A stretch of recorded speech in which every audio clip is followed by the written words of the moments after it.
Corporate radar में बात करते हैं 1980 में शुरू हुई धानुका एग्रीटेक की करीब 6000 करोड़ रुपए का मार्केट कैप वाली धानुका एग्रीटेक है। एग्रोकेमिकल्स बनाती है कंपनी में। इसके प्रोडक्ट्स में अगर आप देखें तो हर्बिसाइड्स, इंसेक्टिसाइड्स, फंजीसाइड्स और प्लांट ग्रोथ रेगुलेटर्स के साथ अगर आप देखें तो बायोस्टिमुलेंट्स में 300 से ज़्यादा रजिस्ट्रेशंस हैं। नतीजों का बात करें तो यहाँ पर देखें तो सालाना आधार पर आय में हल्की सी गिरावट देखने को मिली। 368 करोड़ रुपए का आंकड़ा है, लेकिन मुनाफा जो है 9% घटा है। ऑपरेशनल तौर पर अगर आप देखें तो परफॉर्मेंस थोड़ी सी कंपैरेटिवली बेटर यहाँ पर देखने को मिली है। और इन्हीं नतीजों पर डिटेल के लिए बात करने के लिए हमारे साथ हैं कंपनी के VC and MD MK. Dhanuka. Good afternoon sir, show में स्वागत है आपका। सबसे पहले मैं दर्शकों को नतीजे एक बार बता देता हूं कि मार्जिन्स में एक्सपेंशन देखने को मिला है। पिछले साल के मुकाबले अगर आप देखें तो 20.9% से बढ़कर 21.7% के एबिटा मार्जिन्स देखने को मिले। हालांकि अगर टॉप लाइन की बात करें तो ये आंकड़ा फ्लैट देखने को मिला है।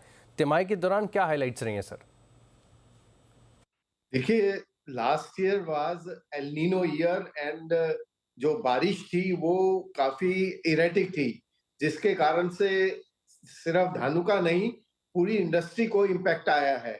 और जो किसान था उसने जो बुआई थी वो कम हुई है और ओवरऑल कंजम्पशन कम हुई है। पेस्ट का इम्पैक्ट भी काफी कम था, उस कारण से जो सेल थी वो कम हुई।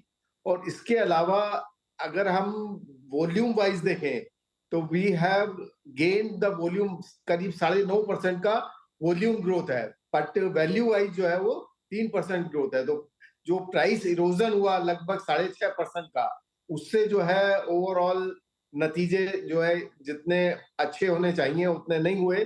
लेकिन इस वर्ष जो है ला नीना ईयर डिक्लेयर हुआ है, जिसका मतलब है कि बारिश काफी अच्छी होगी। 106% बारिश का फोरकास्ट रहा है और धानुका ने 18% ग्रोथ का इस साल का गाइडेंस दी है।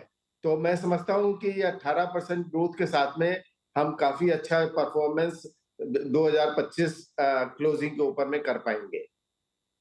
सर, आपने रेवेन्यू ग्रोथ की गाइडेंस तो काफ़ी बढ़िया बताई है। 18% की ग्रोथ अपने आप में काफ़ी शानदार है। लेकिन जैसे कि आपने बताया कि इस तिमाही थोड़ी सी Q4 थोड़ा सा नरम रहा है, लेकिन एक खास बात ये कि पिछले 2 क्वार्टर से अगर आप देखें तो जो ऑपरेशनल परफॉर्मेंस है ये अच्छा देखने को मिल रहा है। तो क्या ये सस्टेनेबल रहेगा अगले क्वार्टर्स में भी और पूरे FY25 में जो ऑपरेशनल स्ट्रेंथ कंपनी की दिख रही है? देखिए, हम कोशिश करेंगे कि इस परफॉर्मेंस को कंटिन्यू रिपीट कर सकें, लेकिन जो प्रोडिक्शन है इस साल कुछ एक्स्ट्रा ऑर्डिनरी ग्रॉस मार्जिन में इंप्रूवमेंट मिला था, क्योंकि लो कॉस्ट इन्वेंट्री हमारे पास में थी। तो हम लगभग 100 बिप्स का जो है डाउनफॉल जो है ग्रॉस मार्जिन में देख रहे हैं और लगभग 50 बिप्स का डाउनफॉल एबिटा मार्जिन में देख रहे हैं। तो लगभग 18% के करीब एबिटा मार्जिन रहने की उम्मीद है। ऑलराइट, 18% के करीब के एबिटा मार्जिन देखने को मिल सकते हैं। लेकिन सर, जैसा कि आप बता रहे थे कि ये जो साल है यहाँ पर अगर आप देखें तो अच्छे मॉनसून के फोरकास्ट हैं, तो डिमांड और बिक्री को लेकर कंपनी की क्या गाइडेंस है? हाँ, डेफिनेटली जब बारिश अच्छी होती है तो खेती भी अच्छी होती है और किसान को यील्ड ज्यादा मिलती है, तो वो अपनी फसल को कीड़ों और बीमारियों से बचाने के लिए ज्यादा पेस्टिसाइड का कंजम्पशन करता है। तो इसलिए मैं समझता हूँ कि ये वाला साल काफी अच्छा जाएगा। और धानुका ने अभी रिसेंटली 3 नए मॉलिक्यूल लॉन्च किए हैं।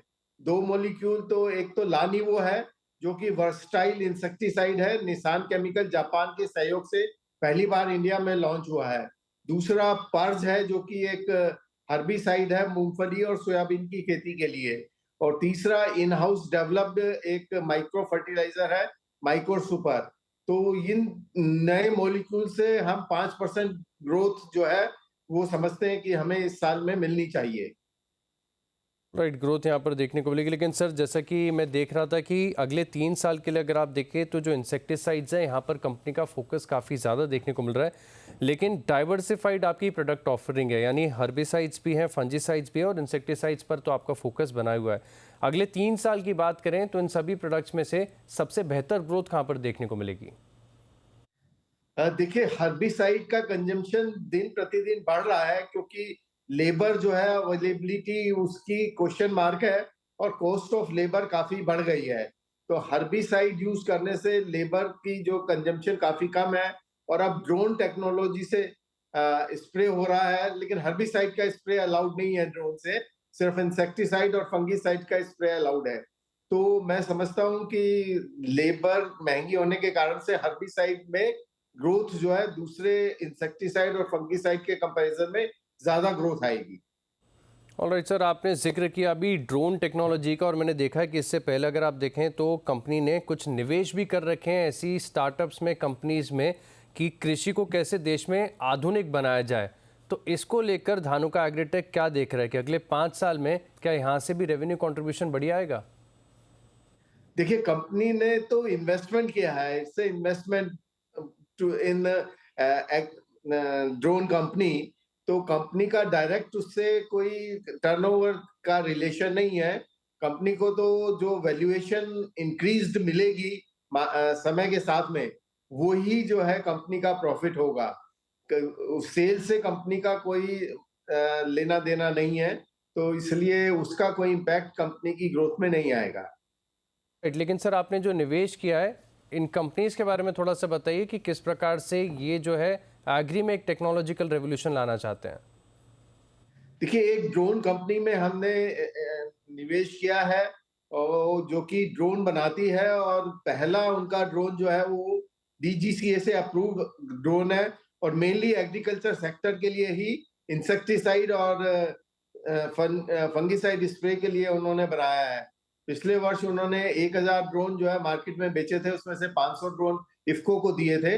और मैं समझता हूँ क्योंकि चाइना के अंदर में मैक्सिमम स्प्रे ड्रोन से होता है। ड्रोन से स्प्रे करने से एक तो पानी की काफी बचत होती है, 200 लीटर पानी की जगह सिर्फ 10 लीटर पानी से काम चल जाता है।